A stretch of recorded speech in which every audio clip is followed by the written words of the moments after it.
I just want to say before I start, I'm Xana's dad, Jeff Kernodle. It's been a hard road down, because she's gone. And I want to thank everybody, other their families that's speaking so far, spoke about things. I agree with everything they have to say. It all comes back to a lot of the same things that I've had to deal with and we as a family have had to deal with. And that brings me, basis of what I'm talking about a little bit is on my way up here, flying up here in the plane and about halfway through the flight, this little girl is calling out for her dad. Hey, dad. And then in my mind, I was kind of half asleep. It's dark on the plane. I heard Xana calling out for me like she did, back when she was little, 5 years old. And those times were hard. It was chaotic, but we always had something to work toward that was in a positive direction, compared to right now, which is necessarily not as positive as that for sure. And I know I miss Xana a lot. My life's been changed, and Xana had a great impact on me. And the impact was when she was gone, I realized how important she was and what she really did for me, influenced me, was way beyond what I ever thought. She'd call me up on the weekends, check on me, see who's with me. She's like accountability to your youngest daughter. And that really made a big difference. It made me really think about things and what it's all about, That's the things that I miss the most is those calls on the weekends, the calls at 11 at night. What's going on? You want to meet my friend? Whoever she's with, a couple of her friends, I can meet them, talk to them. And she always did that. And it's pretty cool. Pretty cool. I really miss that. And she made a big impact on me, on other people, her family. But the impact that she made is so extensive on what happened here. And it goes so far. People from everywhere in the world, are following things, and Xana has made a difference in their lives. So, countless people told me that they might not even know her. They never knew anything about her. It's what they see, and they just love her and say how they wish that she could have been their friend.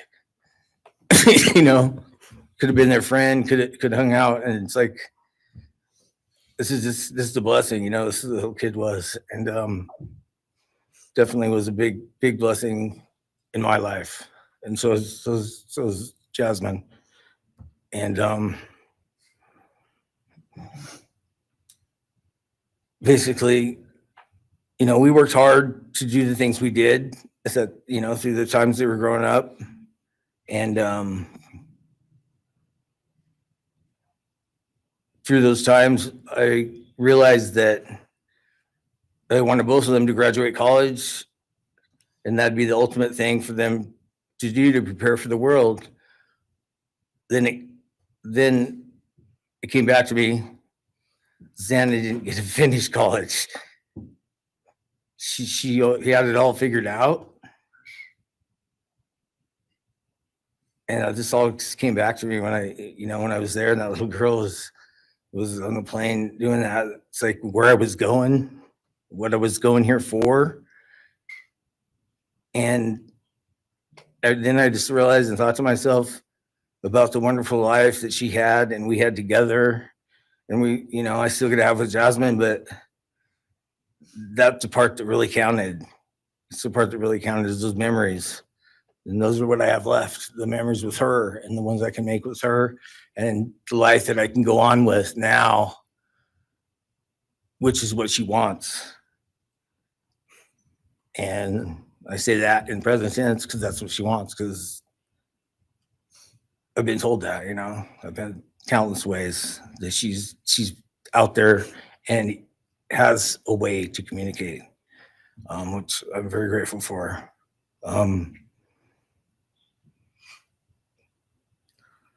that goes to say that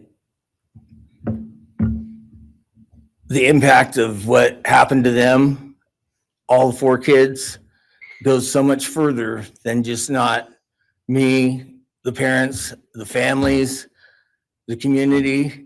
It goes so far because a lot of kids, you know, in the colleges, just for an example, they lock their doors now. The door wasn't locked in the back.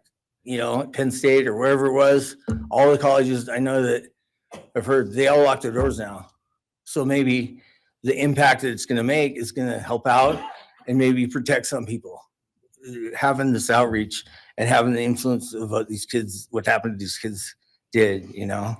All I know is I was 7 miles away when it happened, and she wasn't feeling that good. It was 11:30, and I almost went over to Susanna's to say, and I would have been sitting right there in that couch, and you had to deal with me. So they would have had a chance, and I regret that, and I regret not going. But the reason why I didn't is because Xana said, "Don't be drinking and driving. You got the rental car. Don't be drinking and driving." You know, the week before that, so she was she would have been mad at me to do that. But I really wish I would have drunk and drove, you know, because they would have had a chance, all 4 of them. At this point, I just have to go on. We're going to go on with everything and make things better in my life, because that's what it's all about. If I have closure in things, and the part that we miss is Xana, her influence, her smile, the things that she did, and we have the memories left, the great memories, and she just wants us to make more memories and not be sad or upset or shocked or taken for that, you know. And that's what we're going to do. We just have to. That's all I got. Thank you for your words and your courage.